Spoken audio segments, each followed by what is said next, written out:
This is a wonderful day to be a Democrat. Wonderful day. With all of the things occurring in the news this week, I oftentimes see myself talking to my wife and saying that our work is being done for us. All we have to do now is close the deal. And that's doable. And it feels good to be a Democrat. So we needed to say that. For so long, so many people, it's almost like wearing a scarlet letter. We say we're Democrats, we're proud, we stand behind democratic morals and values, but when it comes time to hold that banner high, we oftentimes will take the quiet road.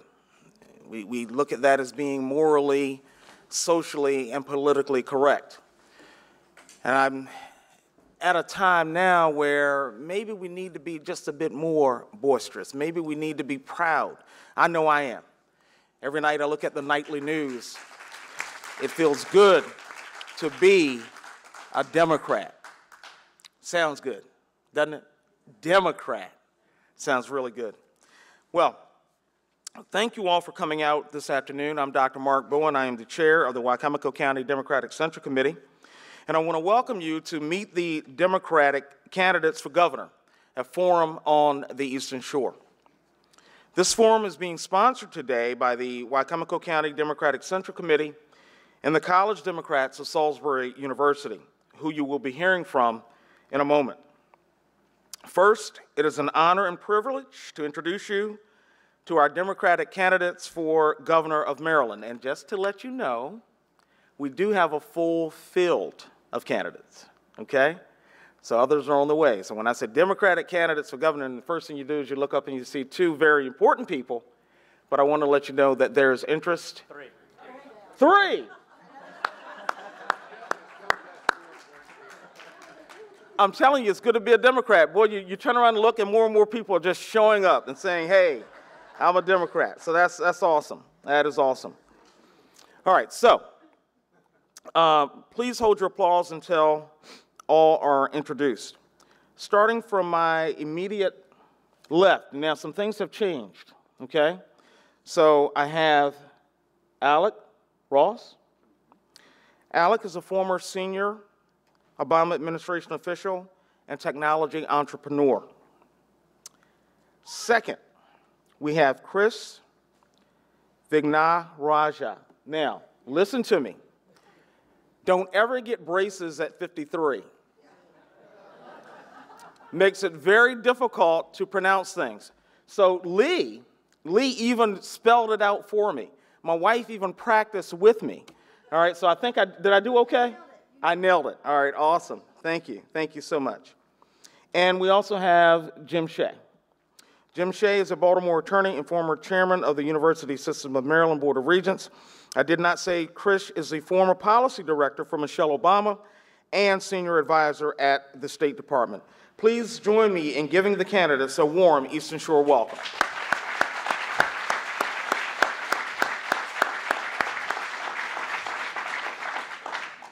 As Harry stated previously, Mr. Baker will not be joining us today due to an emergency.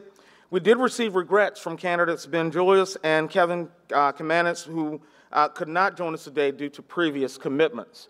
Mr. Maldonado is on the way and should be joining the forum a little bit later. So as Harry stated previously, that gives us plenty of time to ask questions and do the things that are necessary. And we have the best in the business to moderate for us. Mr. Don Rush is going to take over that task force.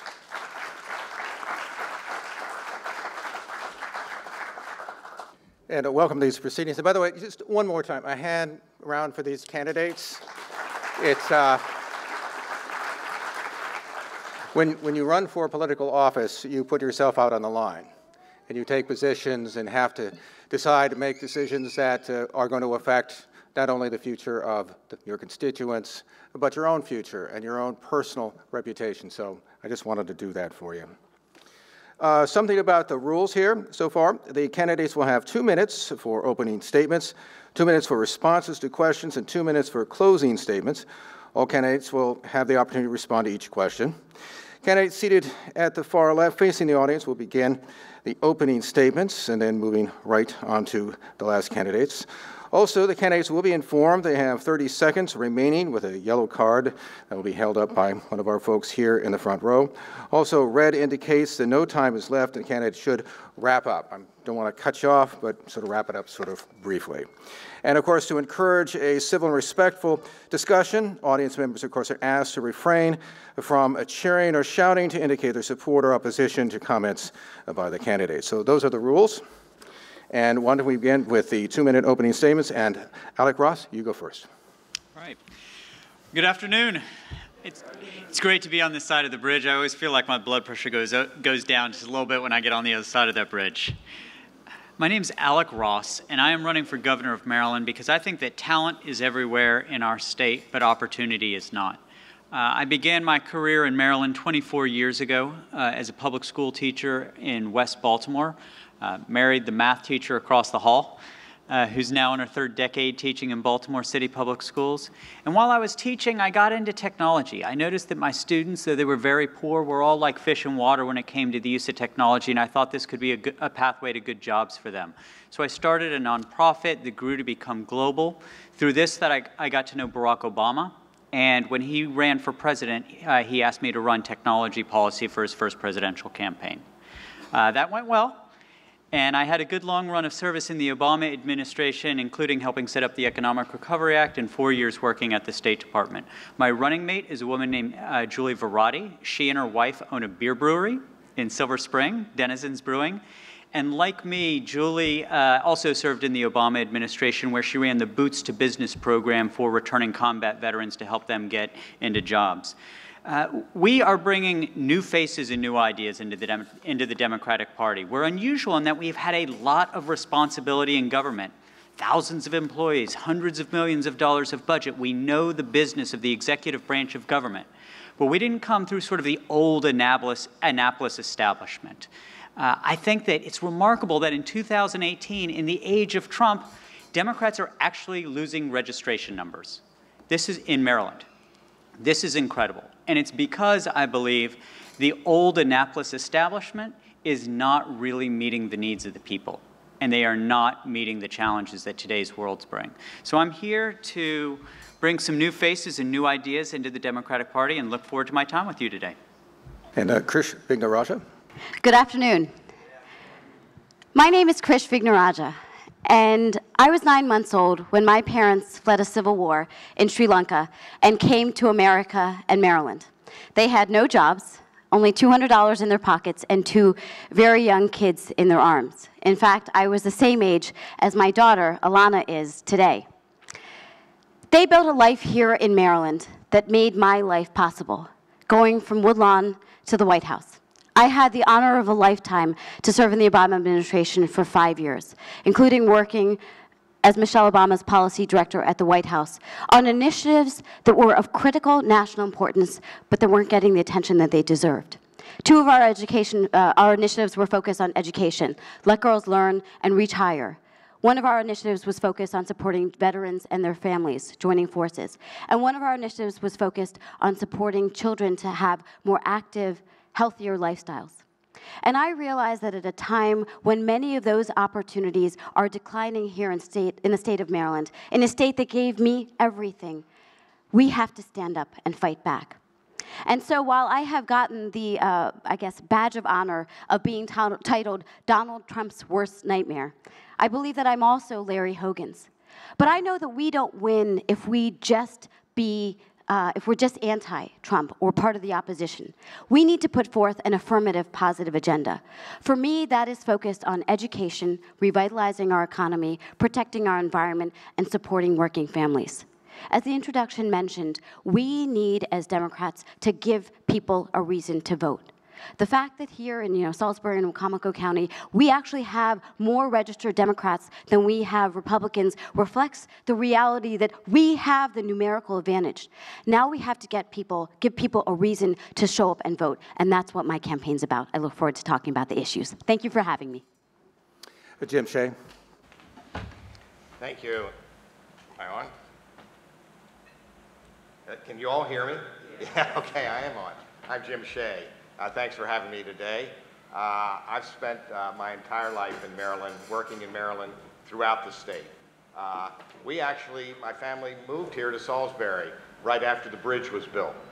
We lived here for a number of years. It's a good example of how infrastructure can help economic development. That bridge changed the face of the Eastern Shore, for better or for worse. I'm not a career politician, but I have spent my career getting things done throughout this state. I was chair of the University System of Maryland. Salisbury University is part of that. It's always great to be back here as part of the system.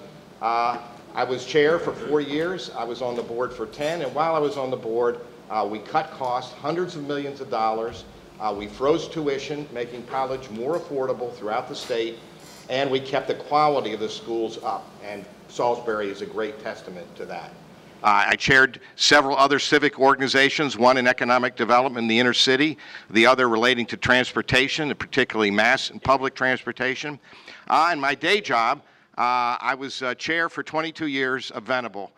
700 lawyers we grew to be the largest in the state and one of the largest in the world. I was 6'8" with a full head of hair before I grew 700 lawyer law firm. I am prepared to invest. I'm running for governor to invest in Maryland.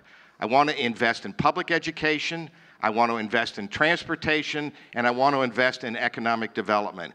We have comprehensive and bold plans in all three areas. JimShea.com. Check it out. I am joined on my ticket by Brandon Scott, a twice-elected Baltimore City councilman, and together we bridge all the divides of the Democratic Party, generational, geographical, in every way. We bridge that separates us, and together we Democrats can win back the governorship. Thank you.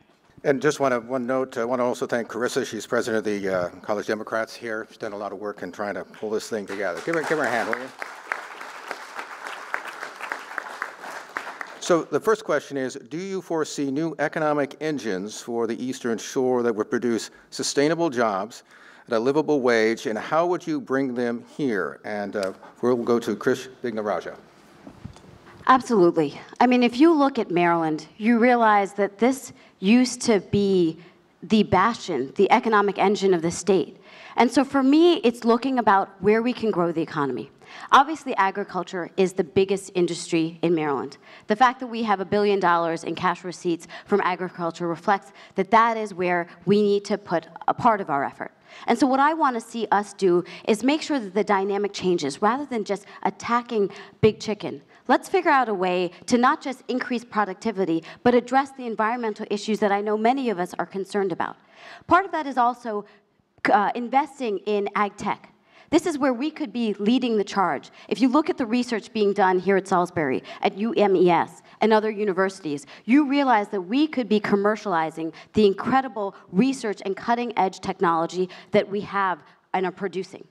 Second, I want to invest in tourism, because we realize that in Maryland, that is actually the second biggest part of our economy. And here on the Eastern Shore, Western Maryland, you realize that we could grow tourism in two respects.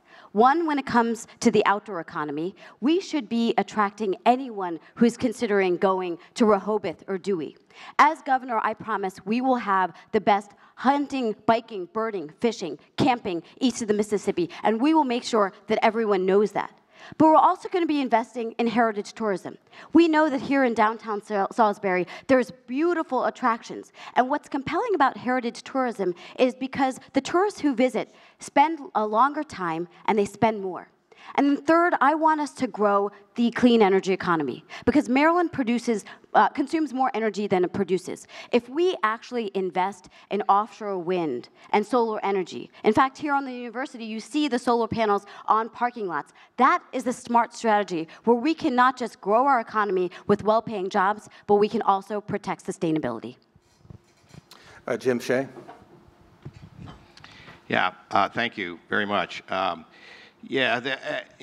the Eastern Shore, agriculture is predominant, and it is the largest industry in Maryland. I've represented the interest of the agricultural industry. I'm also quite familiar and have worked with the environmental community. We need to bring those two groups together. We need to bridge the gap there. The agricultural industry, particularly the upright, outstanding corporate citizens within that group, they want a good environment too. So there's plenty of room for compromise and satisfactory progress. One of the things we need, particularly for the farmers, the individual farmers, is we need clarity on the regulations. All too often, the farmers don't even know exactly which of the myriad regulations that are out there they need to comply with. So a lot of work can be done with simple understanding and human communication. Agribusiness is also important. The university system, particularly at UMES and in College Park, have wonderful programs in agribusiness. We need to expand those and do what I've done in so many areas, create startups and high-tech spin-offs from that. While I was chair of the university system in my 4 years, we created 450 new startups. When I was chair of the empowerment zones, we created many startups and small businesses. All that needs to be done here in Maryland. We spend too much time thinking about businesses relocating from out of state into our state. Only 2% of your new jobs come from that source. What we need to do is invest in our own, invest in the people here on the Eastern Shore and in Salisbury, helping their small businesses and their startups grow. And that's what I'll do if I'm governor. And now we've been joined by Richard Medellino. And Richard, I will repeat the question here for you. Do you foresee new economic engines for the Eastern Shore that would produce sustainable jobs at a livable wage, and how would you bring them here? Sure. And do I have a few seconds to introduce myself, or you just want me to go ahead? And we'll give you a few. Yeah, go ahead. So just in case you don't know, my name is Rich Medellino. I'm a state senator. I represent part of Montgomery County. I've been in the state Senate for the last 12 years. I was in the House of Delegates before that. I was a state employee, a county employee. I live in Kensington with my husband and our 2 kids. I grew up in Silver Spring, and I'm joined today with my running mate, LaWanda Jenkins. LaWanda is a native of Baltimore, the former Special Secretary of Minority Affairs in the O'Malley administration, 17 years of senior executive service of the state, 16 years of legislative experience of the state, a great team of highly experienced people to help lead our state, 2 native Marylanders ready to take on this challenge. Thank you all very much for coming, and I'm sorry I was late. I know we've been, LaWanda's been campaigning across the Eastern Shore today. I was in Calvert County, and if there was a straight way to go, I would have been here an hour and a half ago, but it was a up and back down to get here, so I apologize for being a few minutes late. Richard, go ahead. We'll start the clock again, and go ahead and tell us a little bit about the economic engines that you see to drive the Eastern Shore. Well, certainly agriculture is going to continue to be a significant presence as always, and we have to find ways to make sure that the agricultural industry on the shore can stay economically and environmentally sustainable moving forward. And clearly, that will probably remain the largest economic piece to the Eastern Shore. Obviously, you know, the parlance ed and beds, so education and the impact of the higher education facilities that are on the shore, certainly Salisbury and the University of Maryland Eastern Shore, the various community colleges all make up a very strong piece of the local economy. Beds, obviously the tourism industry, both in Ocean City, along the bay, other opportunities, so the recreation and tourism industry will play an important role. And finally, space. Obviously, with Wallops Island, we have a huge opportunity to maximize the facilities that are there, the research and academic programs that are at UMES and here at Salisbury to build a strong and unique high-tech industry. Obviously, we have the opportunity to work, and I believe UMES is already part of a partnership with College Park and other institutions on drones and using drone technology, and that avionics attached to space is an exciting opportunity here and unique to this part of the East Coast. And we have an opportunity to grow that business here. Senator Mikulski was certainly dedicated and focused on that. And finally, I just missed the final point about one other aspect. Oh my God, I feel like the Secretary of Energy right now. But I'm sure we'll get back to it when we go through. But thank you very much. And Alex Ross. For the last 19 years, my wife and I, we take our summer vacation in Ocean City. And, you know, like a lot of families, we on the way to Ocean City and on the way back home, we stop by, you know, some of the big farm stands. And last summer, there's this one that we've gone to for years that we particularly like. And last summer, I noticed that the fruits and the vegetables were absolutely spectacular. They were huge, they were beautiful. And I went and I talked to the grandmother who's worked there for years, and I said, now, what is it about this year that made your fruits and vegetables so spectacular? And she looks at me and she goes, precision agriculture. She goes, it's the combination of data analytics and agriculture. I was like, all right. Now look, agriculture is timeless. It's the world's oldest industry, but it ought to have as long a future as it has had a past. But it's got to continue to evolve. And if land was the raw material of the agricultural age, and iron was the raw material of the industrial age, and if data is the raw material of the information age, bringing together modern data analytics and farming techniques to family-owned farms is what will enable them to compete locally, regionally, and nationally. But they need some tools. And what they need is they need access to the ability to finance this. So part of what I've proposed is based on a model in Massachusetts and New York and elsewhere called a green bank, which we would capitalize with $1 billion to bring the actual access to capital at 0% to the farms to bring technologies in that can enable them to modernize, to reduce runoff, and to reduce water consumption. Let's take our traditional industries and do everything we can for these families to bring them into the future. That's my approach.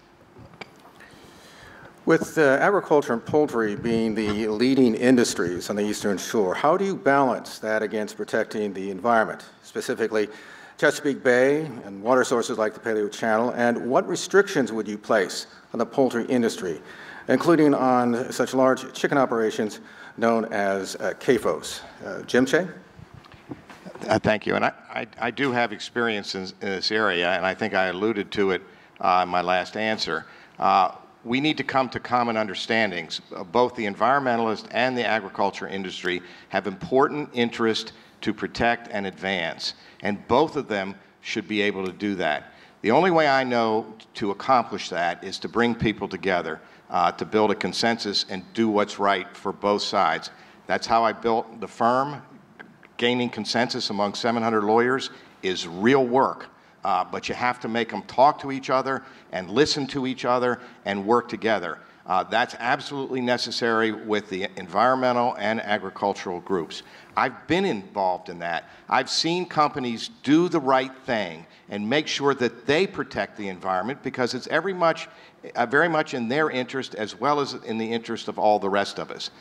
We do need regulations. I actually don't like the word regulation. I think the word should be protection because these rules protect the consumer, all of us who want to use the bay and the other natural resources, but they also protect the businesses who want to do it the right way. It's the corner cutters that we want to stop. They're the ones who cause the problem. Now, we need to monitor carefully. We need to understand what's going into the water tables and what's going into the bay. We need to know what's going into the air. All of that needs to be known in order for compromises and proper solutions to be worked out. So I think the notion of doing what Senator Madaleno has proposed to do, of measuring these things, makes sense. I think we can all combine on it, and I think we can take the data and we can protect what's so precious, not just to us, but to our children and our grandchildren. That's our duty. Thanks. Richard Madaleno. Thank you.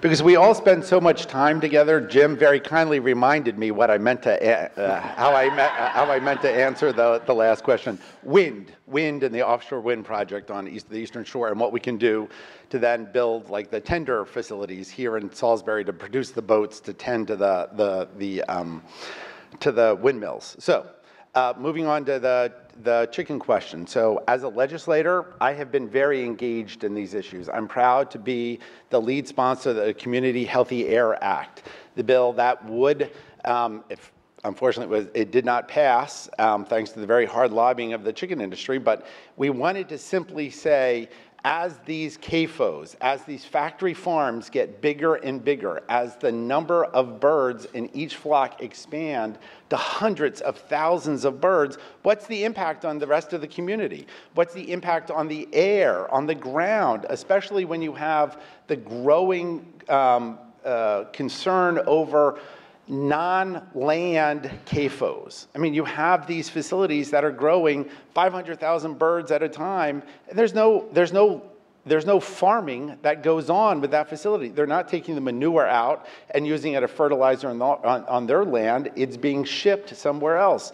You know better than the rest of us the impact of phosphorus and nitrogen on the land, and the fact that there are plenty of places on the shore that you can't lay down any more chicken manure as fertilizer. It's got to be moved away. As an advocate, I have pushed through the legislature funding to try to be innovative about what we do with the impact of chicken manure, looking at what it can be, what else it can be turned into, energy, into fuel, into something else, so that it creates a path off of the Eastern Shore.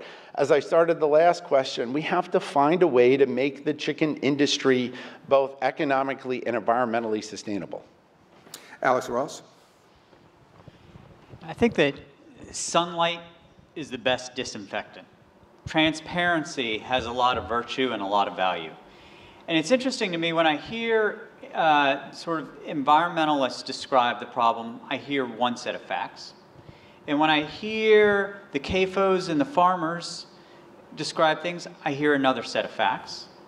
And what we can't agree to, what the folks in Annapolis haven't managed to get done, is bringing some transparency to what is actually being produced, what's running into the water, what's going into the air. So step one needs to be, let's stop debating facts.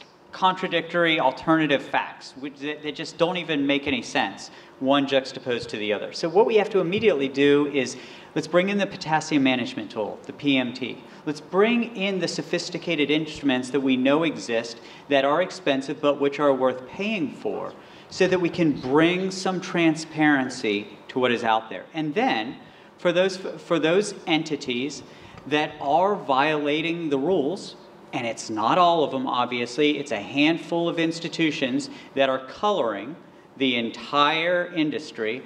Let's make them play by the same rules as everybody else. Let's have a single set of rules that every farm has to abide by. But if we don't have the data, if we don't have the information, then all you get is a PR and a lobbying effort. And you know, if you listen to the farmers and you listen to the environmentalists, you know somebody's not telling the truth, but I actually don't think either of them think they're lying. So let's bring the potassium management tool and let's bring some transparency into this. Let's depoliticize it a little bit, because we want the jobs, but we also want the clean environment. And let's get this out of sort of the nasty political space that it's in, and let's get it into just some common sense solutions. Krish Vignarajah.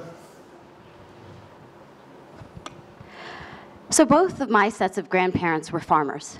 And so I sometimes take it very personally when we talk about this dynamic of targeting, the farming industry, because you realize that in some ways they're obviously really trying to do the right thing. And part of it is also I come at it because my husband and I talk about this a lot. So Colin is the CEO of the National Wildlife Federation. And when they try to address this issue, what we've got to try to figure out are ways in which we can identify win-wins and optimize. And so part of what I want to see, bottom line, is we cannot subject our children to inappropriate conditions, right? So first and foremost, I absolutely believe that one of the things we need to impose immediately is the Community Healthy Air Act. Because the fact that in areas like this, you have 1 in 4 children having asthma, and the high concentration of those around CAFOs is, to me, a non-starter. We have as our responsibility as government officials to make sure we take care of our communities. But I also think what we need to try to figure out is making sure we change this dynamic. Rather than it being zero-sum, rather than suggesting that there's always a false dichotomy, let's figure out the ways that we can identify win-wins. So the phosphorus management tool is a great example of that. Farmers don't want to over-fertilize their farms, right? It's a waste of money, and it does no good to them. At the same time, we don't want extra phosphorus running off into the water, because we know that creates dead zones. So what we need to do is make sure we empower farmers to better utilize what they are already putting on the ground. But likewise, we need to make sure that this is not always an us against the industry, because part of the problem is you have small farmers who are running up against the big kahunas in the industry. And so that's where I also want to make sure that we put in place the Farmers' Rights Act, because if we're going to have better management of, for example, poultry litter, we need to empower the people who are going to do the right thing. The next question is a follow-up, really, because a number of you have emphasized things like wind power as an example of a new industry. There's also solar power as well. One of the questions that has been posed here on the Eastern Shore is, what is your position on wind energy development, particularly the offshore project that's slated for Ocean City? We've had a number of city officials and a number of other folks who want it to be pushed out further because of tourism issues. What's your position? And we'll start with Richard Madalino. Thank you, and I want to take a moment to introduce and recognize my good friend and the senator from the Lower Eastern Shore, Jim Mathias, who has come on in. Jim. Very few people fight and work harder every day in the legislature than Jim, and no one fights harder for the Eastern Shore than Jim. And I have some of the scars as a result of running into Jim on this. So I'm the one person up here who has their name already associated with this. I have voted for this project. When the O'Malley administration brought it forward, I voted and supported for this project. I think having those offshore windmills will make a lot of sense and help bring clean energy to the whole PJM grid, so to Maryland, to Delaware, and beyond. It's incredibly important that we have those two projects go forward, and I don't think where they're situated, they are going to impact the viewshed because they are far enough off. I would point out that your Congressman, Andy Harris, who hopefully we will defeat this year, Andy Harris snuck a measure into an appropriations bill to stop those projects from going forward, and Larry Hogan remained completely silent when he did that. And it wasn't until that bill moved over to the U.S. Senate where Hogan knew that with Chris Van Hollen and Ben Cardin, he had two people who were going to fight it, that he could then come out and be, bipartisan Larry and stick with them. So it just shows you where the governor tends to speak up and when he doesn't. Those projects are so important, not just for what they mean for clean energy here, they're going to be the basis for a lot of job growth in the facilities in Baltimore County where the turbines are going to be built, and job growth potentially here in Salisbury where the tenders can be built, and we can capture an industry for the future, not just for here, but for all the development across the east coast of the country. Alex Ross. So a failure to get with the future will just kill you.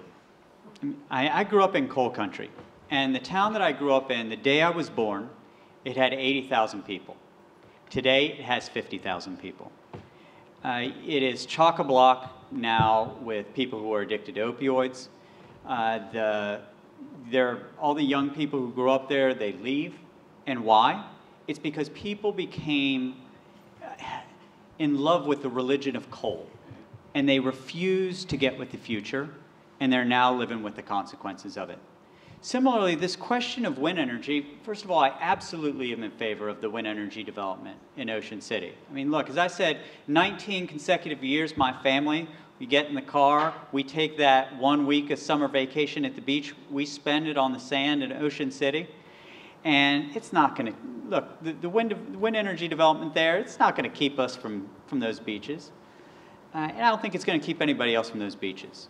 The question here is not about whether it's going to keep people off the beaches or not. It's about, are you willing to embrace the future? And if you aren't willing to embrace the future, I think with the Eastern Shore, we can see things sometimes go up a little, and sometimes we can see things go down a little. Here in Salisbury, I feel pretty good about things. I mean, I like the work that Jake Day is doing as mayor. I love the work that the civic organizations are doing here. I love the work that's being done to sort of make Salisbury a more future-focused place. But we got to get that spirit throughout the Eastern Shore. We got to get that spirit all across this side of the bridge. And things like the wind energy development project is an indicator of, are you willing to imagine this place, not just what it's been in the past, but what it's willing to be in the future. If you're willing to do that, we'll continue to see some of the kind of progress that we're seeing today in Salisbury. And if you don't, it's going to look like where I grew up in coal country. Krish Vignarajah. So it's on issues like this when I hear voters say, well, you know, Governor Hogan hasn't so bad, that my blood boils. Because Governor Hogan, instead of being a proactive governor, vetoed the Clean Energy Jobs Act. Colin spoke at an offshore wind conference last week in New Jersey with Governor Murphy, who has been leading the charge on this issue. That is what Maryland should be doing. Not just because it is literally killing our children. And I say that, and that's not fear-mongering. As I mentioned earlier, we consume more energy than we produce, which means that we end up exporting our dollars and importing air pollution. And that's because we are not investing in clean energy, particularly offshore wind. But part of it is, as I said, those are well-paying jobs. Those are at least $25 an hour jobs. And yet we're not focusing on that. And so what I want to see us do is produce at least 2,000 megawatts of offshore wind in the first term of my administration. But I want us to do more than that. Because I remember when I was visiting here a few weeks ago, talking to Mayor Day about this. The shipyard that you have here could actually be building turbines potentially. And so let's not just rely on those turbines being built in Baltimore. Let us create an opportunity to manufacture turbines here so that we're actually exporting them across the eastern seaboard. Let's beat New Jersey on this, because that's where we have a real opportunity.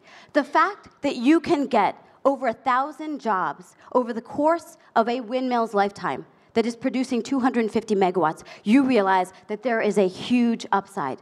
But right now, we are further and further behind than what we need to be. And so when Congressman Harris, a Republican, is standing in the way by putting the rider in the appropriations bill and Governor Hogan does nothing, that's where we need to hold him accountable. Jim Shea. Economic development is a big part of what I intend to do as governor. We need a robust economy to drive the things that we really need, to make the investments in education and transportation. The wind and solar energy are a perfect example of something that can drive the economy ahead and at the same time do the kind of compromising that we were talking about in prior answers. Here we have an industry, solar and wind energy, that in and of itself provides jobs as it's developed. But then once developed, it enables companies with that power to move forward. So it's something we really want to invest in. There are, however, technological barriers to this. It's not simple. If we could have turned wind and sun into energy, we'd have done it decades ago.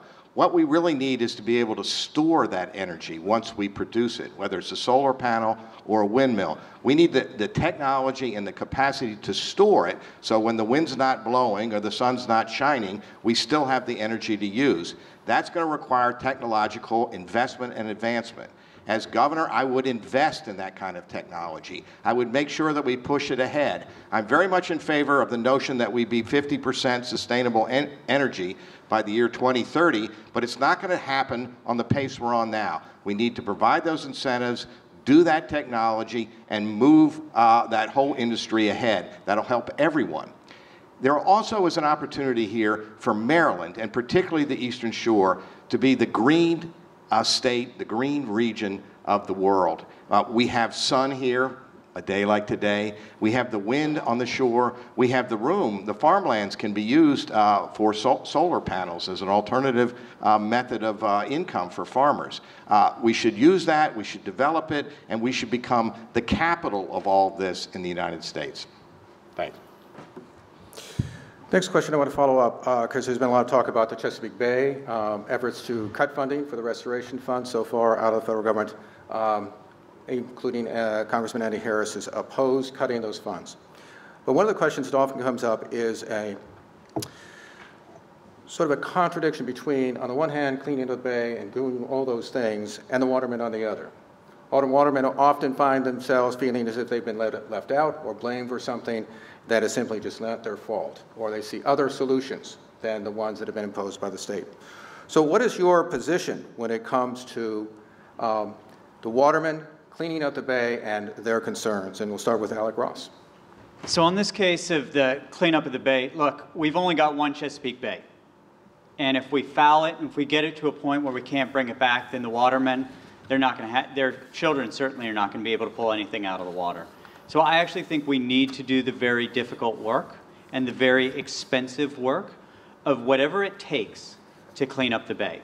And this is a case on this issue of where the EPA and the idiot that runs it, Scott Pruitt, on this aspect of the Trump administration, it ought to be the case that when you drive into Maryland or you boat into Maryland, you're entering the resistance. I think that what's coming out of Donald Trump's Washington right now to effectively shut down the EPA is abhorrent. It's ridiculous. Now, the concerns of the watermen are reasonable. So what should we do? I think that if we can pump hundreds of millions or billions of dollars into cleanup efforts, then what we can do is we can have a pool of capital to essentially help sustain the watermen. But what we can't do is hold back the cleanup efforts just in interest of what the short-term fishing, crabbing, and oystering needs are. I think that if we don't do the difficult work over the next 10 to 15 years, then this discussion is going to be moot.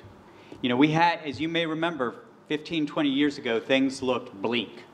You know, there was a question of whether in 2020 we were going to have our blue crabs. We then made some of the really difficult decisions to make some progress. We've taken steps backwards in the last couple of years, and if the EPA cleanup stops, then we're going to go back to where we were 15, 20 years ago, and it's not going to be possible to recover. So this could be tough for the watermen, but I think that we can make it less hard if, as we invest hundreds of millions and billions of dollars, we set something aside to help sustain the watermen as we do this work. Krish Vignarasa. We all know that the Chesapeake is one of the most beautiful estuaries in not just the country, but the world.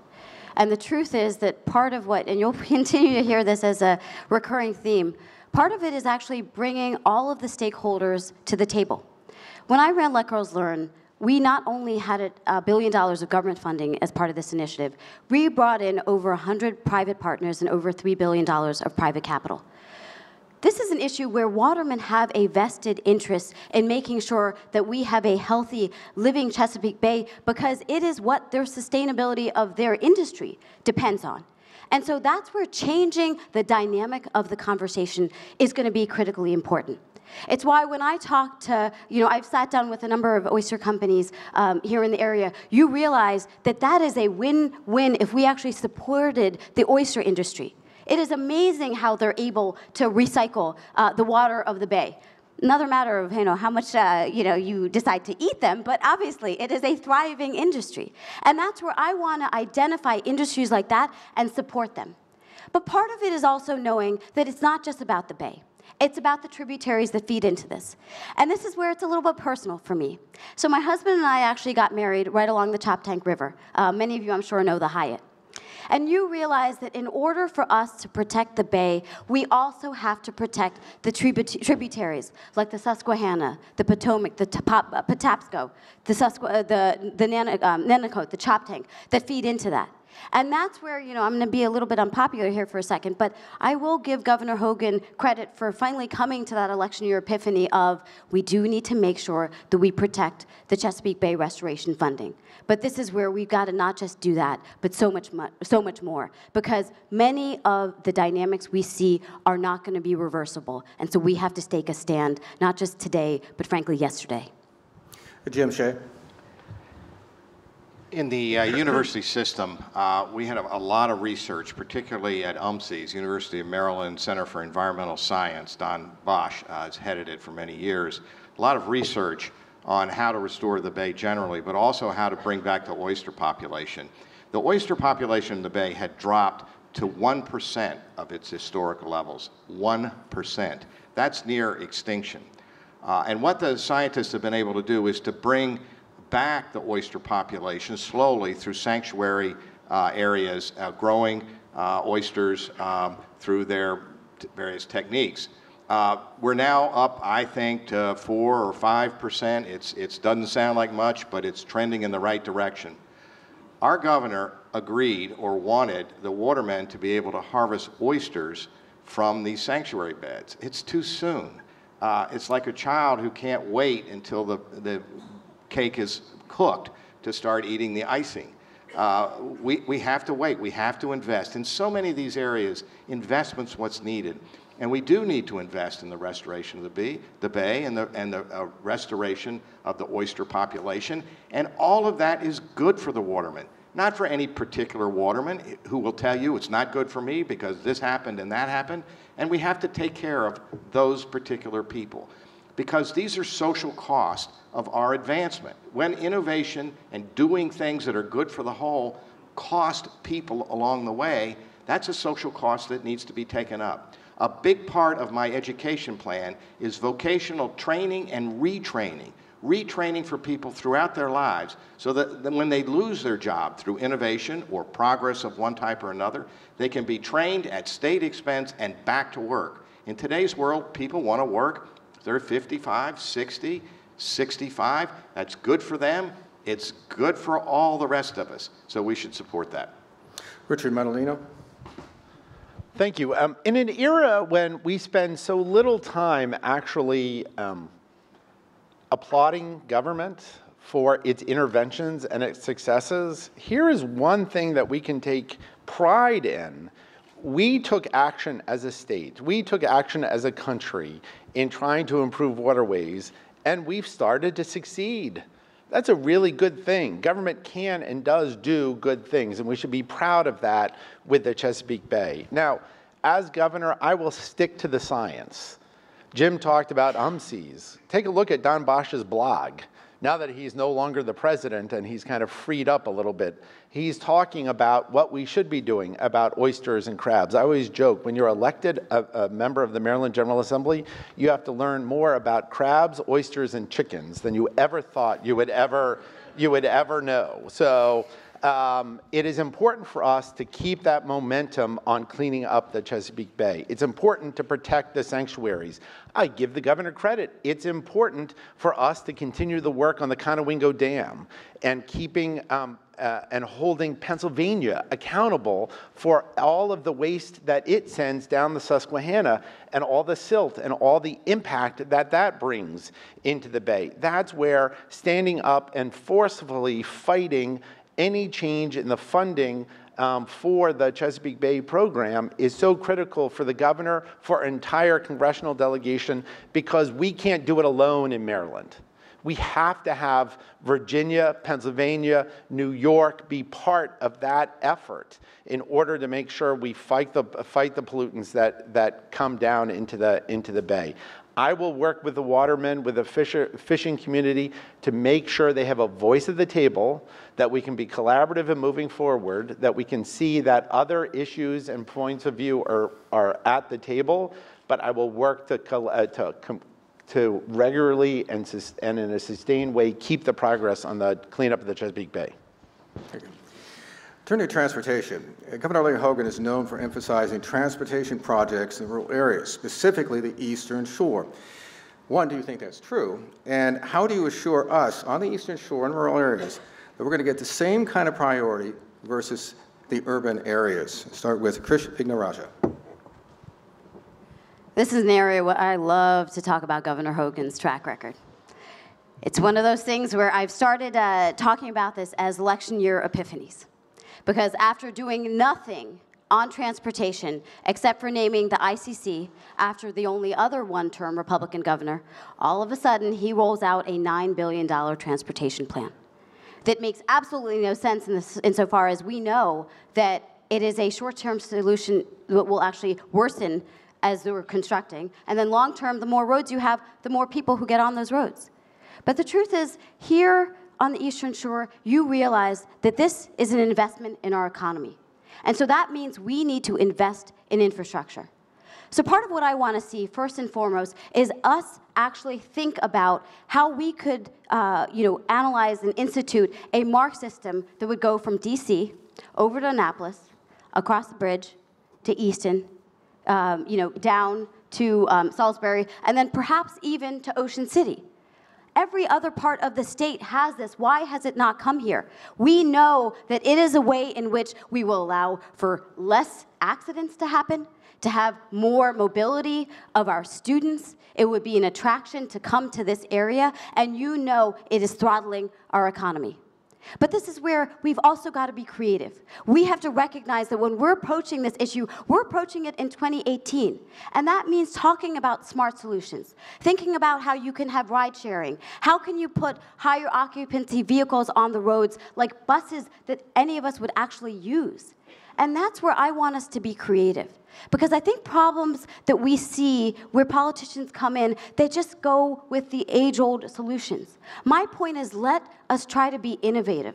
Because if we do, we can have a win-win that addresses the fact that in Maryland, we spend about $1,500 on wasted gas and lost wages each year because of transportation. It will be one of my top priorities as governor.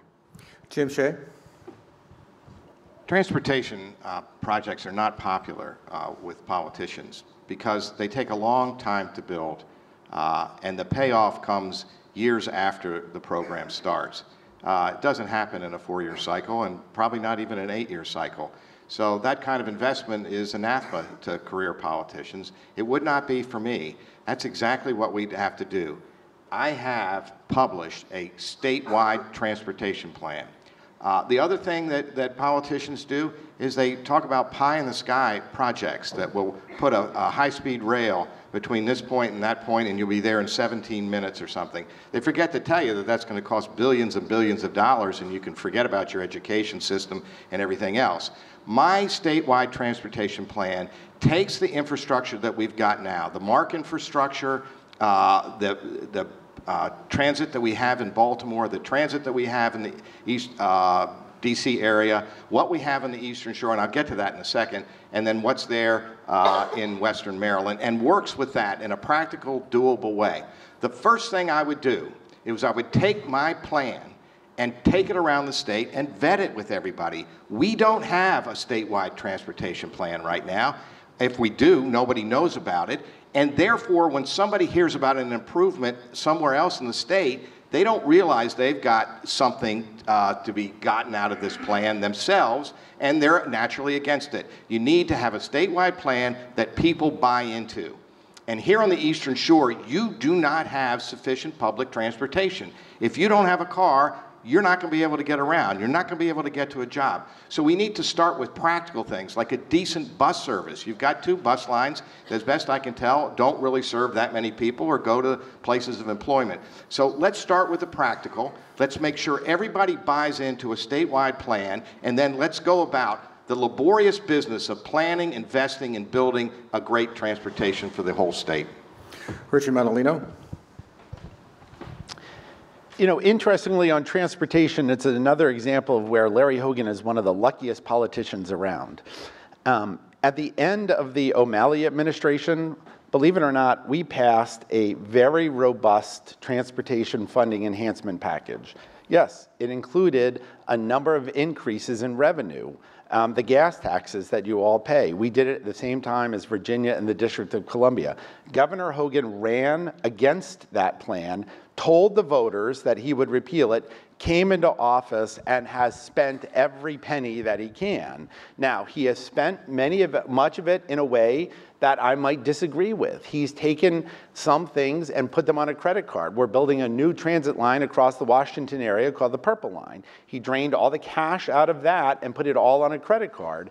And the $160 million payment that has to be paid year in and year out for 30 years will start the year after he leaves office, should he have a second term. So he has made a lot of promises and built them in to the future, and he's used that cash to put a lot of money into roads, many of them long overdue. Projects that I think we all would have said should have gotten done. I'm proud that this year I led the charge on making sure that we finally restored part of our revenue sharing with our municipal governments for the most part, and slightly with our county government, so that the municipal governments, a community like Salisbury, can start to invest in its infrastructure, bring it back up to a quality level, and bring investment and involvement back into the towns.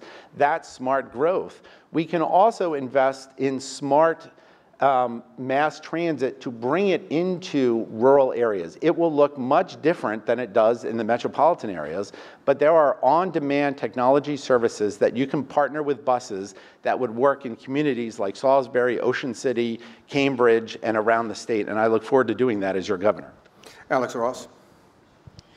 So I actually read Larry Hogan's $9 billion road widening proposal.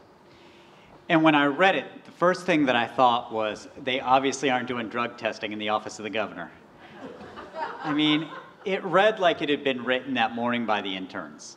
I mean, it was just a press release. His plan is road widening. And oh, by the way, as good as folks on the Eastern Shore might feel about the investments that have been made in these last couple of years out here, there isn't much space for you, actually, in that $9 billion. This is all, the vast majority of Hogan's published plan is road widening in the DC suburbs and in central Maryland and around Baltimore. And if you actually show it to a transportation engineer, what the transportation engineer will be like, it's like physically impossible. So there's actually no plan from Hogan to do anything realistic for the Eastern Shore or for anywhere else. The easy work has been done. It's been paid for out of a tax that he says he opposed, which he's now benefited from being able to spend out of. What's the road forward? For me, this is like going back to the question about wind development. Is this region, is the Eastern Shore gonna look forward or look backward? Looking backward is looking at Route 50 and saying, can we get an extra lane there? That's looking backward. Looking forward is seeing how rural and ex-urban mass transit has been done in other parts of the country and other parts of the world. This isn't a hypothetical based on a theoretical based on a maybe. Cities like Salisbury and Easton and Cambridge, around much of the rest of the country and around much of the rest of the world, are connected by 21st century mass transportation. And this, for me, is sort of the theme for the Eastern Shore. How do we move forward instead of looking backward with our solutions? Speaking of transportation, one of the questions we have is, do you have a position on the construction of a new Chesapeake Bay bridge? And I suppose the follow-up would be, how are you going to pay for it? Jim Shea? It's funny, I thought you might ask that today. And I've thought about it, and the answer is, I don't know. I don't know. I need to hear from you. I need to explore with the people on the Eastern Shore what impact would it have. On the one hand, we saw what happened with the 1952 bridge. It opened up the Eastern Shore to the rest of the world. The economy has boomed. Ocean City, thanks to Senator Mathias and others, has done magnificently well. Really good stuff. On the other hand, more cars, more macadam roadways, more people coming through. Will that affect your life and the character of this part of the world? I don't have a crystal ball. I don't know what the correct answer is on this one. I try to come up with answers for everything as if I'm such a wise man. This one I really need input on. I can see the pros and the cons. And of course, it would be enormously expensive. It would mean that we'd have to put other things back in the queue. And we've got to make choices. My highest priority is public education. We've got to move our public education system ahead. We've got basic infrastructure, transportation projects that I see real value in for the Eastern Shore and elsewhere. Would this substitute for that? So here, I have the question for you all. And sorry, no definite answer today, but I'll be studying it. Richard Montalino. I think the top priority has to make sure that the current bridges actually survive. You know, the decision that the governor did to reduce the tolls sounded great. Nice headline, people talk about it. But that is going to restrict our ability to actually make those decisions about how we fix, maintain, or replace those bridges. We've had to go through an interesting fight to replace the Route 301 bridge over the Potomac River, the Harry Nice Bridge. If you remember, the governor took the money away, and we've had to push to get that bridge restarted. And fortunately, it's going to move forward now, and hopefully we will have the revenue with it. Probably we will need another toll increase to pay for it. But the nice part is that's one of the other gifts that Larry Hogan is going to leave in transportation to his successor, because he's drained the money that we've had now, and he's going to leave it for someone else. Typically, right, it's always a Democrat who's going to come along and clean up the mess, and then get criticized for having to say that the party is over. But we need to do that if we're going to keep the Transportation Authority going. So as governor, my top priority, make sure those two bridges survive. And if they can't, we have to build a replacement there to continue the flow of traffic. Alex Ross? I'm not religiously against a second Bay Bridge, but when I visit some of these sort of towns that have seen better days and where folks are struggling, and when I talk to people there, what I don't think is what this place really needs is a bed and breakfast. You know, what this place really needs is an art store. What I see and what I hear there are people needing investments in them, their economic infrastructure, and their educational infrastructure. And so my priority for an additional Bay Bridge would come way behind in the queue for other kinds of investment, including education and broadband infrastructure. For those of you who have a cell phone and it says LTE on it, one of the things that I was responsible for at the beginning of the Obama administration when we inherited a wreck from a Republican was the Economic Recovery Act. And one of the things that I was in charge of was the $12.5 billion worth of investments we made in modernizing our communications networks. We built those LTE networks using in part $12.5 billion of incentives to get the trucks to roll, to build those wireless networks while the economy was going down the tubes. We did a lot of good around the country, but the job is still undone. And because we lack the fiber, the wired and wireless infrastructure to bring really high-speed, low-cost connectivity into much of the shore. That's a bigger priority for me than a second bridge. Another bigger priority than me is I don't want to create an environment of bed and breakfasts and vacationers, not just from Baltimore and Philadelphia, but also more from Washington now on a southerly bridge, where the schools are still struggling. And so I'd much rather put those dollars into the K-12 institutions so that the young people coming out of those institutions aren't going to just fold the bed sheets and bust the tables of people who are coming over here to visit. Let's enable the young people growing up in these communities to become the entrepreneurs. So for me, the bridge is sort of a priority a little bit behind some of these other investments. Krish Vignarajah. I think you're hearing some consensus on this issue because the truth is that there are a lot of priorities that are ahead in the queue, in the sense that there are so many reasons why we shouldn't be having as much a conversation about how do we get away from here as opposed to how do we build up here at our core. And for me, it's a question of looking at our budget more broadly. We have a 1950s budget in many respects. We spend about as much on prisons and policing as we do on higher education. We spend twice as much on roads as we do on transportation. And so while I absolutely will consider a bridge, in particular, I think for me, out of the four options, I think the first one is obviously the more economically feasible one that is obviously also a little bit more environmentally sound. I know that option 4 is far more convenient. But I think that it does speak to a broader issue for me, which is before we start looking at ways to kind of move us out or move people in, how do we figure out how we strengthen what we have here? And Alec alluded to a point that I was going to also bring up, which is that in Maryland, 1 in 12 people don't have access to the internet. It's why I proposed universal high-speed broadband across the state. Because you realize this is where if we can't get to the hubs of economy, we need to move the hubs of economy to where the people are.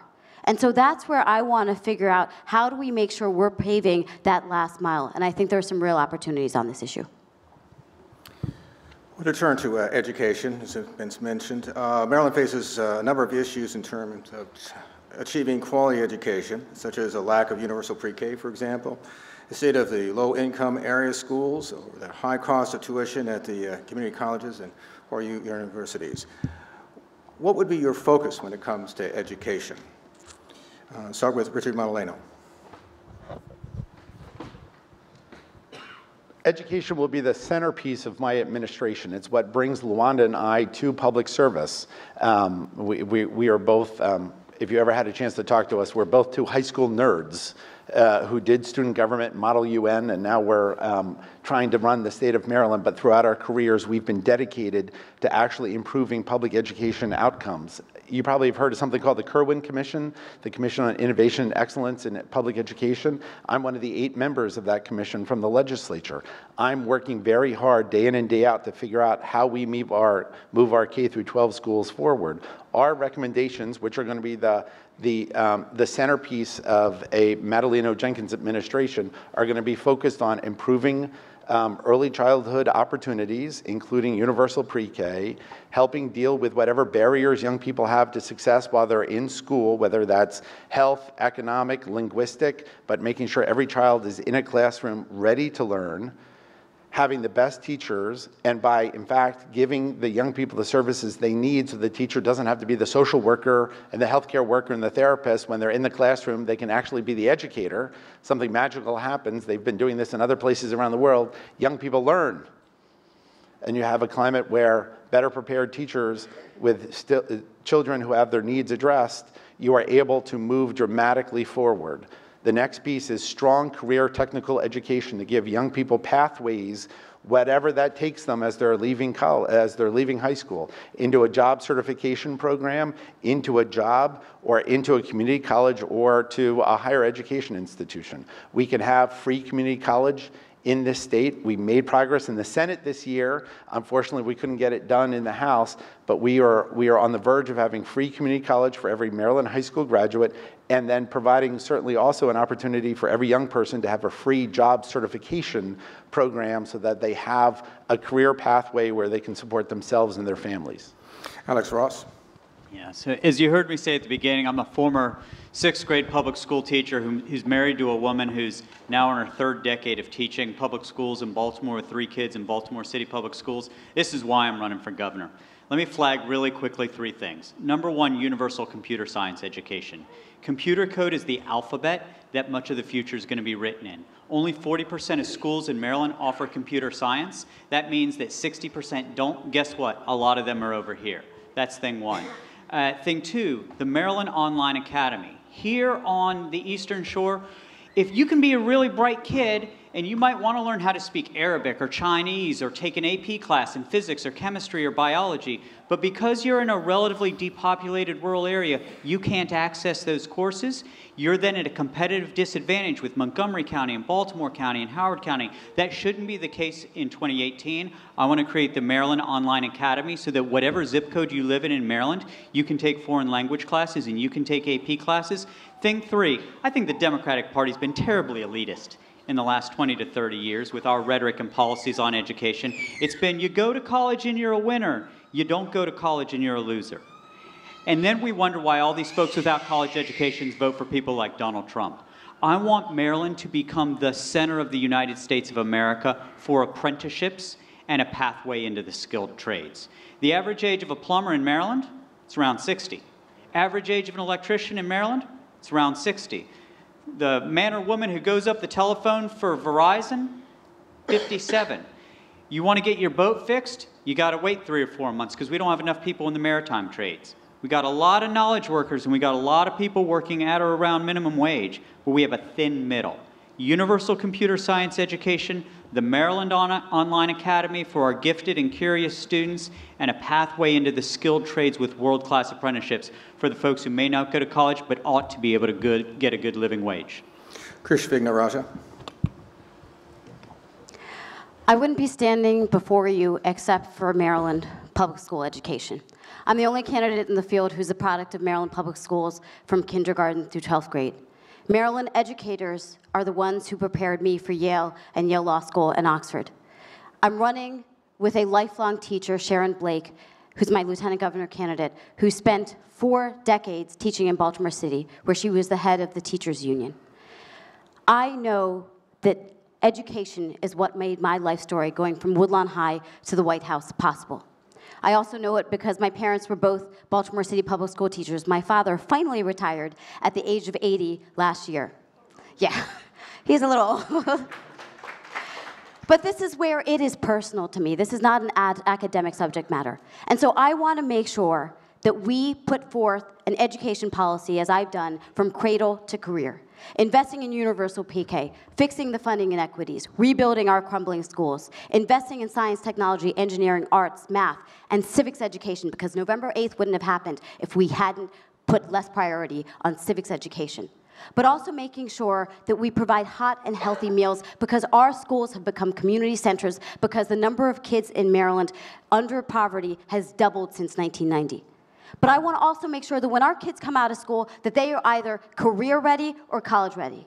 Because if they want to become a welder or an electrician or a plumber, that is a good paying job, and yet we don't support that. It's why I want to provide free vocational training, educational training, job retraining, and apprenticeships. But if they want to go to college, financing shouldn't be the reason that they don't. The fact that in-state tuition here in Salisbury is over $21,000 means it's not accessible. It's why I want to provide free community college, and if the government's going to do it, we're going to find the private partners, as they've done in Kalamazoo or Pittsburgh.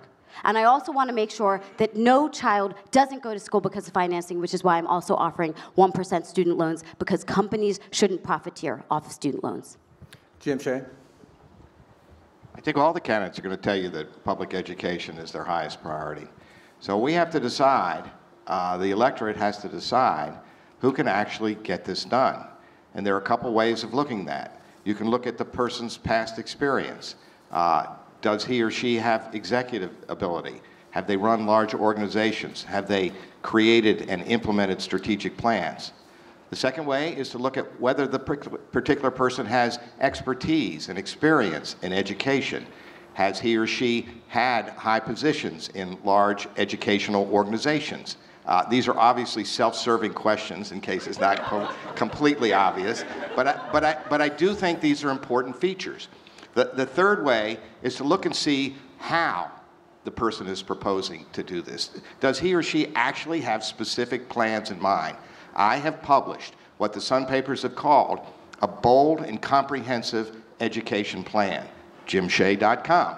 It has all of the features that will be included in a legislative package ready for the General Assembly. You won't be there anymore. I wish you would be. Ready for the General Assembly to act on. That package will include universal pre-K, will include a remarkably or dramatically improved teacher track that enables the great teachers to get promoted and paid more without leaving the classroom. It will include community schools, wraparound services, after-school programs, and summer programs for those children who need that. It will include smaller class sizes. It will include a robust vocational system where the business community and the educational community, both of which I will challenge, match what we're teaching with the skills that are needed.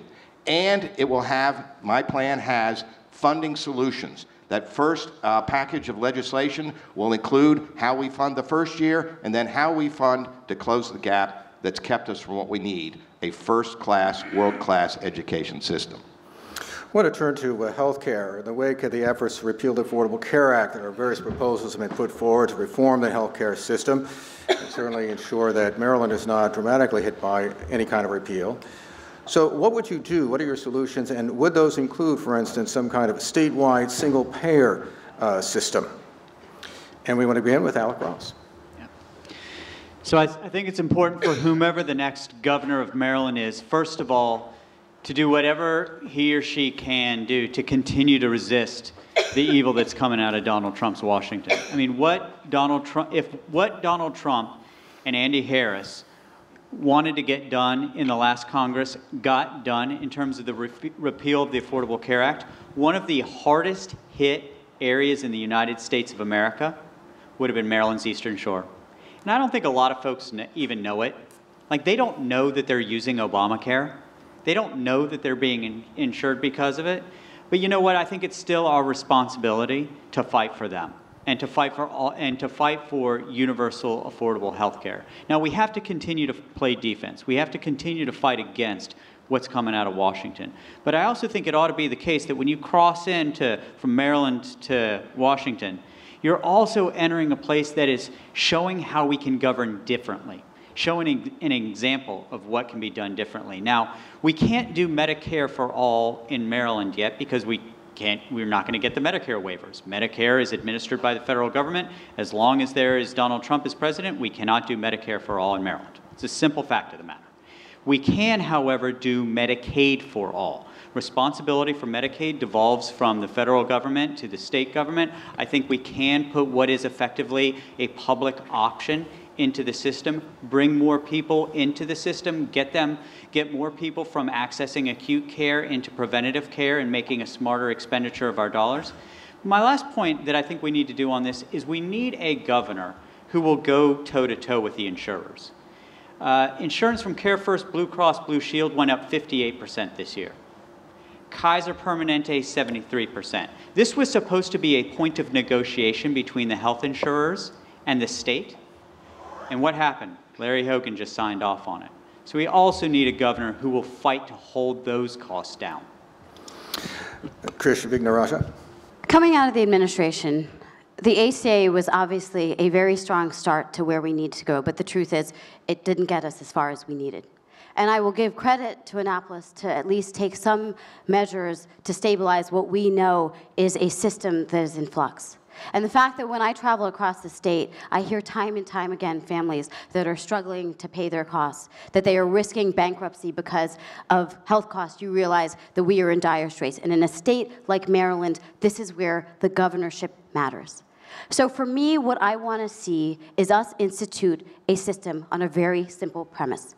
Healthcare is a basic human right. And so for me, what I want to see is two things happen. First, we've got to increase coverage. And this is why we too have proposed a public option that would exist on the current exchanges. Because this is how we are going to increase coverage by making an option accessible to every single person. That's how we get basically a single payer system instituted in Maryland tomorrow. But second, we have to recognize that we've got to get our costs under control. And so that's going to require not just the public option, which will create a competitive package that private insurers are going to have to compete against, but we also have to recognize that Maryland's in a unique position because we do have a waiver, and so we do have the global budgeting or all-payer system, which basically incentivizes what we want. We basically want patients to be healthy. We have to start slowly moving away from a system that is based on the more services you provide, the more fees that are generated. But we also have to tackle the fact that pharmaceutical costs are overrun. And that's where a governor can play a critical role, and that will be one of my priorities. Jim Shea. Well, I think the single-payer system is something that we eventually will move to. Winston Churchill had a great saying about Americans. He said, you can always count on Americans to get to the right answer, but only after they've tried every other option. And that's where we are on single payer. However, it is not practical to have a single payer system in a single state. It's too expensive. That would mean that the citizens of Maryland would have to pay the taxes in effect to fund that system, and it's not a broad enough base to spread the risk and make that affordable. In fact, the state that Bernie Sanders represents, Vermont, he's the proponent, of course, of single payer, looked at this and decided not to have a single payer system on a statewide basis because the repercussions and taxes would be way too grave. So we need to push for that on the federal level. In Maryland, what we need to do is control health costs. If you have, and we should have a public option, but if you have a public option and the health costs continue to rise and rise and rise, that is still going to be paid for, but it's going to be paid for by all of us as taxpayers. So what we need to do is control the rise of healthcare costs. I have represented every sector of the healthcare industry. I've represented patients, I've represented doctors, I've represented physician groups, I've represented hospitals, and I've represented insurers. We need to bring all of those parties together to keep healthcare costs down. If you try to impose the cost, in effect, on any one group, whether it be patients or hospitals or other, you're not going to have the kind of cohesion and result that you need. I would bring all of those groups together, and we would work hard on innovative ways to keep costs down. There are programs, for example, relying on our primary care physicians to monitor carefully the amounts of money that are spent on testing and whatnot. I'm getting the stop sign, so I can't go on. But there's a lot here that can be done with good, common sense cooperation. Richard Montalino. We've made great progress in Maryland. We've reduced the uninsured rate to 6%, the lowest in our history. We have worked hard to keep down costs. If you want to know a hero in the room, it's Jim Mathias, who's on the Finance Committee, on the committee that actually deals with all of these issues. So maybe when it's over, you should bring him up to answer that question, to go through. And that's why it's so important. I think Larry Hogan just turned off my mic. That's why it's so important to bring Jim Mathias back so he can continue to be a voice for rural health care in the Maryland General Assembly. So, as governor, I want to make sure we continue that path of bringing down the uninsured rate to get to universal health care. We have to faithfully continue to work on our single payer, our all payer system waiver to make sure that we continue to have strong health care in rural parts of the state, urban parts of the state, and suburban parts of the state. That's what we've been able to do in Maryland. But I gotta say, one thing that I think is critically important as we have this debate, and I'm not talking about just the four of us, I'm talking about at large within the public. We have to not stick to Republican talking points, all right? The Affordable Care Act has worked, and worked dramatically to reduce costs and improve services. Health insurance did not go up in the state of Maryland by 54% last year. It only went up 54%, a big increase for those people who get their insurance through the healthcare exchange and the single market, the small group market. For the vast majority of people, health insurance rates stayed, in fact, quite affordable, and care went up. We need to fight the insurance companies, we need to fight the pharmaceutical companies, but we also have to make sure we don't scare the voters and let them buy into this trumped up theory that the Affordable Care Act has failed, because it hasn't. It has held down costs, got people care, and we should be damn proud that we did this in Maryland and in this country as Democrats. Final question. Turn to politics. Arguments concerning the constitutionality of Maryland's congressional redistricting plan, of course, were heard by the U.S. Supreme Court. Republican plaintiffs claim that their First Amendment rights were violated by Democratic gerrymandering, and the First District has about 50,000 more registered Republicans than Democrats, and rarely re-elects Congressman Andy Harris, a Republican. So if you're elected, the next redistricting will occur in 2022 while you're governor. So how would you handle the redistricting process, and do you agree with former Governor Martin O'Malley that if he had to do it over again, or if he were to do it in the future, he would not gerrymander? Chris Vignaraga. Look, America is the only developed democracy in the world that allows for voters to pick, for politicians to pick their voters instead of voters to pick their politicians. And you see the salamanders across this state, and you realize how problematic these districts are. But the truth is that this is an issue that has to be addressed at a national level, because ultimately what we're talking about are the seats that go to Congress. And so when we look at what's happening here in Maryland, we absolutely have to see what's happening in Pennsylvania. And so I want us to make sure that we have a conversation at a national level, because time and time again, you see Democrats doing the right thing and expecting Republicans to follow, and lo and behold, they do nothing. And so for me, it is absolutely an issue that I would like to address on a bipartisan basis, but I also want to make sure we look at this as one piece in a very big, broader puzzle. And so that's, for me, kind of the overarching point on that. Since I now have a little bit of time, I just wanted to, because I gather this is the last question, address an issue of the opioids, because I sort of expected we might have a question on this, especially knowing that in this region of Kent, Talbot, et cetera, you've seen deaths increased by 2 or 3 times. A friend of mine from high school, Robert Schulteis, who came to Salisbury, actually some of you may know him. He had been the head of the Student Government Association here. He was the head of the Alumni Association, was a casualty of the opioid epidemic. And that, to me, is a travesty, because right now we have politicians who are launching task force when we need action. I want to make sure we address the fact that the prescriptions that are allowed are incredibly problematic. The fact that most people are getting addicted on valid prescriptions is an issue that, as governor, I absolutely want to tackle. But we also have to address that in rural areas, treatment is a critically important issue. In rural areas, 82% of areas are medically underserved, and so I want to also address that issue, and so I just wanted to note and end on that. Jim Shea.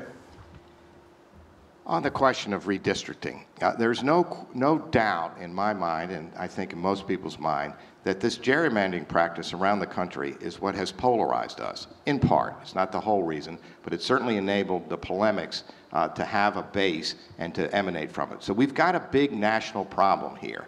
But it's not a federal legislative problem, because the states do the districting for Congress and for their own General Assembly.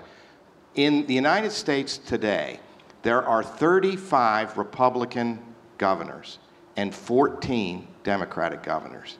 In 2020, all of the states are going to do redistricting, all of them.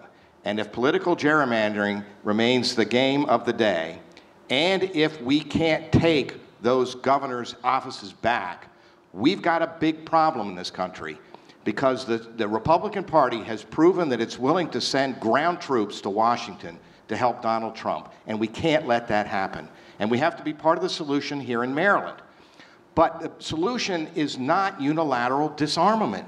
We can't just give away, and I'm not talking about gerrymandering, I'm talking about preventing gerrymandering occurring in reverse. We can't just give away seats to the Republicans. We need to be smart. We need to be fair, and we need to be smart. We talk about a nonpartisan group doing the redistricting. Barbara Mikulski, Senator Mikulski told me, and I think she's right, there's no such thing as a nonpartisan group. They don't exist. They're appointed by partisan people. They become partisan themselves. What we need is a bipartisan approach, giving each side equal opportunity to make their case and come again. In so many areas, we need to come together as a nation, and this is a perfect example. Come together on something that's reasonable. We actually have good standards here in Maryland as to what a congressional and state legislative district should look like. I can't tell you because I don't have enough time, but I handled these cases in the 1980s for the state of Maryland. It can be done. Richard Madaleno.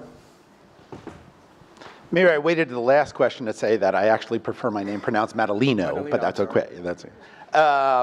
The way that redistricting works in Maryland did get out of hand under the O'Malley administration. And there were a lot of reasons why that happened. I think we've offered an innovative solution of sitting down with a partnership of states that sit down with Virginia. As governor, I'd be happy to sit down with Virginia and say, how do we do this together?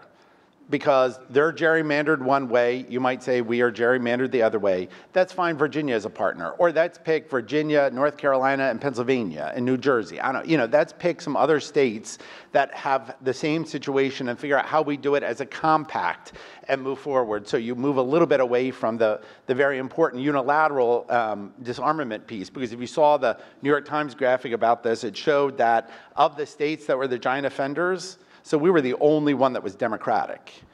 The other 17 were Republican. I mean, let's face it, the Koch brothers have bought the Congress and bought the legislatures that they've wanted, and it's hard for us to say, we'll be purists and do it a different way for what in return. So this has got to be a hard fight where a Democratic governor has to work with the rest of the Democratic Party, the other governors, President Obama, Attorney General Holder. Remember, they've put together a group to look at these issues and build a better way to move forward, and we have to do that in tandem. And with me as your governor, you will have a chance to do that. With Larry Hogan back in office, I don't know what the state's going to look like, what the state legislature is going to look like. Look, in Montgomery County, it's hard to draw districts that are going to make it easier for a Republican to win. But throughout the state, you can draw districts that throw all sorts of incumbents at each other, that totally dislodge and and destroy the General Assembly and the spirit of trying to get things done in the General Assembly. We cannot afford to have a second term of Larry Hogan during this critical time facing redistricting. Alex Ross.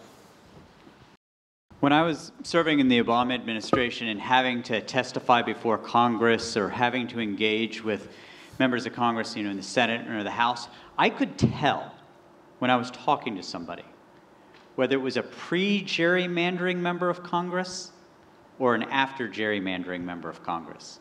I would testify in front of John McCain and in front of Richard Lugar, in front of others.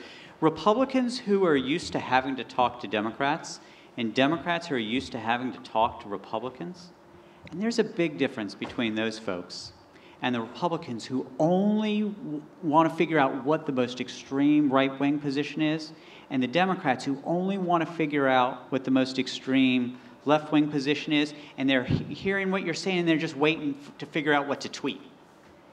And I think that part of the damage being done in America right now, and part of the damage to our democracy, is a byproduct of right now the way that you win in districts like the one we're in right now is you go as far to the right as you can, and you get people like Andy Harris. And in other districts, you go as far to the left as you can. Now, I'm a progressive Democrat, but I've understood from having had to govern and be in that position the virtue and value of having to represent everybody in your district. And gerrymandering is one of the biggest causes of the problem here. Now, should we unilaterally disarm? No. But whomever the next governor is has to commit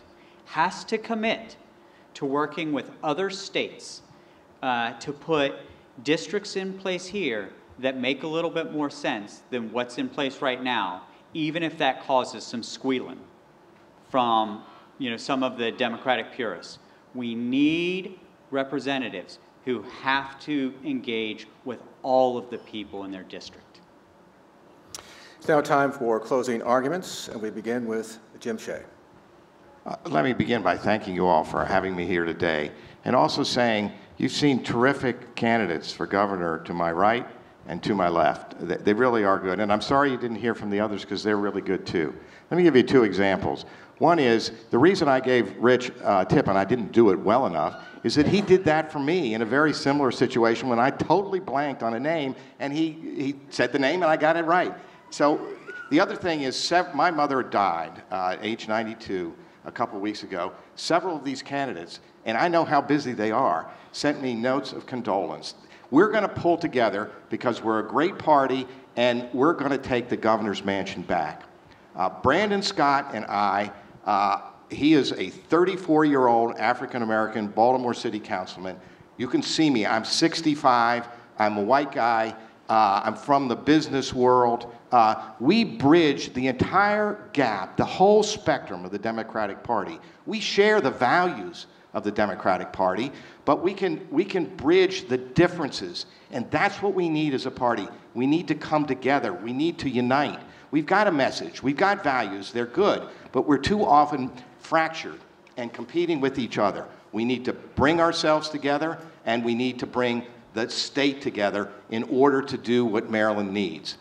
I can, in particular, can bring together numerous groups. I can bring together the business community and the education community for better vocational training. I can bring together the agricultural community and the environmental community for a good balance between the two. I can bring together all the sectors of the healthcare system, as I just enumerated in answer to the last question. We need to do this. We need to do it because we need to leave our children and our grandchildren what our parents gave us, a better Maryland. Richard Martellino. So I quickly glanced at my phone to make sure that Donald Trump hadn't fired Rod Rosenstein while we were sitting here, or Jeff Sessions. I never thought I'd come to a point in my life where I'd be worried about Jeff Sessions being fired as Attorney General. The Republican Party of Donald Trump is in the process of imploding at the national level. Who knows what's going to happen next, who's going to be fired, what's going to happen in Congress if we have a blue wave and we manage to knock out Andy Harris protect Ben Cardin, sweep the other seats, take back the House, take back the Senate. What we're going to have in Washington is gridlock. That means states and governors are going to be more important than ever before. Believe it or not, the governor of the state of Maryland is the most powerful governor in the country. Our state constitution reserves more powers for our governor than any other state constitution. Extreme budgetary authority, complete appointments, judges, cabinet officials, the state school board. All the regulations come through the executive branch. It matters who the governor of the state of Maryland is. It matters more now than ever with what's happening in Washington, that we have a strong, talented, good governor who can lead our state, who can make the progress we want, who has a demonstrated record of accomplishment, working with the people that you have to govern with. There are going to be 188 people in the legislature. It's good to have relationships with them, to be able to call upon them. I think what you see going on right now in Washington is this real-world experience. When you throw an outsider in who doesn't have those relationships, what happens? This is the time to have serious experience in office, and no one brings the level of experience that myself and LaWanda do to this race. We are ready to step up and move our state in a progressive way. We are ready to improve education, improve health care, do the things we need to do to get Maryland back on the right path, and to be a beacon for the rest of the country of what strong, smart, efficient, democratic governance looks like. My name is Rich Madalino, and I humbly ask for your support. Thank you. Alex Ross. So let me close by thanking you. This race for governor, the one thing that's been hardest for me to get used to is everybody sort of saying, me, I. No one person is going to lead us forward. This has really got to be about more about we than me. And the way we retake our country and we retake our states is people like you filling up rooms like this one on a beautiful weekend afternoon. So thank you. Thank you for your engagement. It is people like you working together that we can retake our country and retake our state. I do feel odd in settings like this one. I want to take your questions. After this, I'm going to go to a specific Gravity Pizzeria and Beer Joint. Anybody who wants to come over who has unanswered questions, join me for a pint. I'll answer whatever questions you have. I do disagree with Mr. Madalino that the Republican Party is coming apart. This sounds to me like, October 2016 was like, oh, Hillary's going to win, by 15 points. And listening to, the polling about, Anthony Brown's going to destroy Larry Hogan. You know what? I don't think we can just say a blue wave's coming and it's going to, no, we've got to work for it. And I think that we cannot just say what we're against in the next coming months. What Democrats can't just do is resist. We also have to put forward an aspirational agenda articulating what we will do that is something more than just anti-Trump. I hate Donald Trump. I think he's a vulgar, demented pig demon. Right? But the Democrats we elect cannot just be anti-Trump. Nobody's going to be more anti-Trump than me. But we have to bring Democrats who are going to bring some new faces and new ideas. It can't just be resist and restore. Here's Chuck Schumer and Nancy Pelosi and that old gang and the Annapolis version of it. We need new faces and new ideas if we're going to retake our country and retake our state. Krish Vignarajah.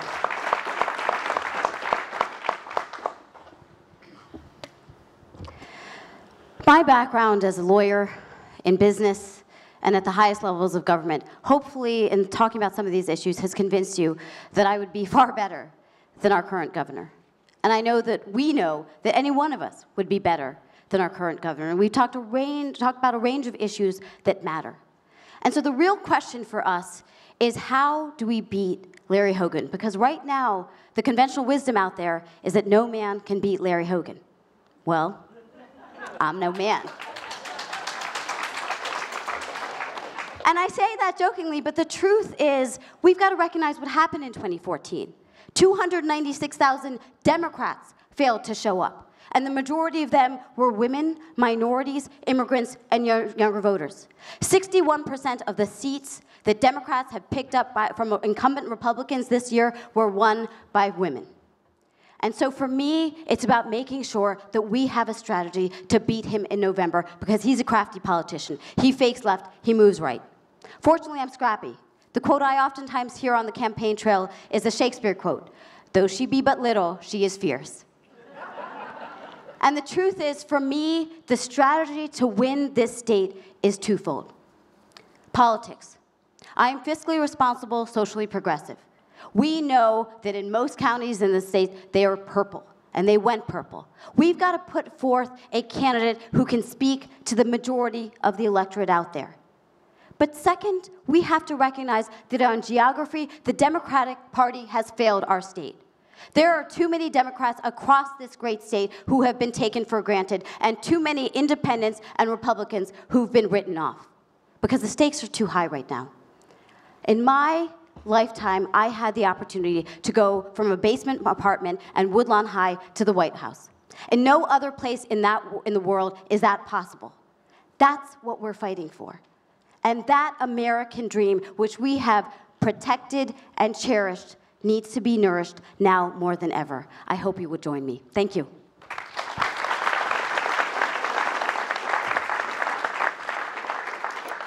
I want to thank Alex Ross, Krish Vignarajah, also Jim Shea and Richard Montalino for coming out to the Eastern Shore.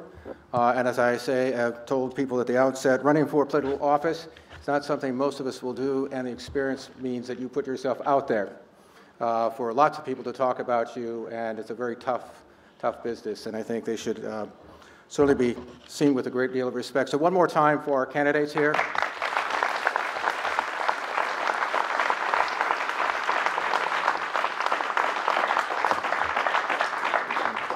If I could have just 2 more minutes, I wanted to do actually 3 things now. There is a congressional candidates forum at UMES on May 7th, so we'll look for information on that. We'll have things posted, I think, soon, but that's Monday, May 7th at UMES at 5:30, 1st District Congressional Candidates.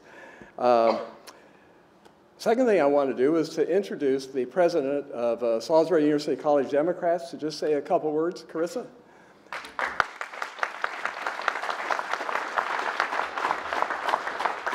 Hi, so I'm Carissa. I'm the president, as he said, of Salisbury University College Democrats. I want to thank you all so much for coming out. I want to thank you guys for coming. Thank you so much. And I also want to thank our club for all of the work you guys have put into making this happen, and the Central Committee, of course. So thank you.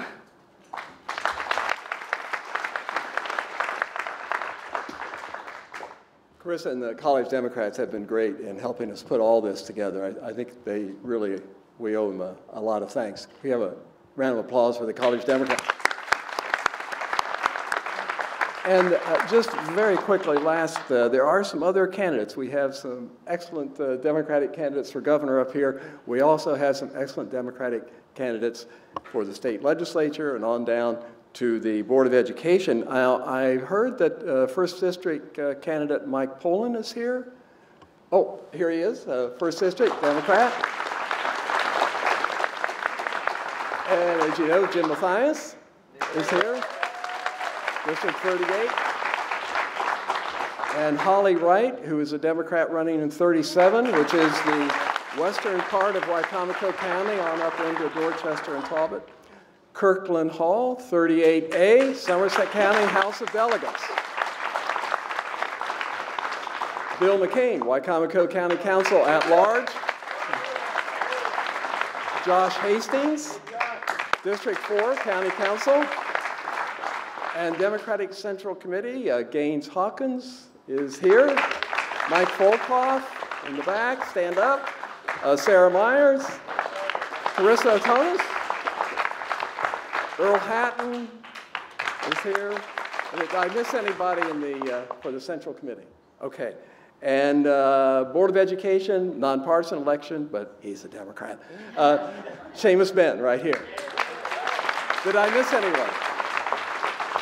Okay, thank you again for coming, and thanks again to our candidates.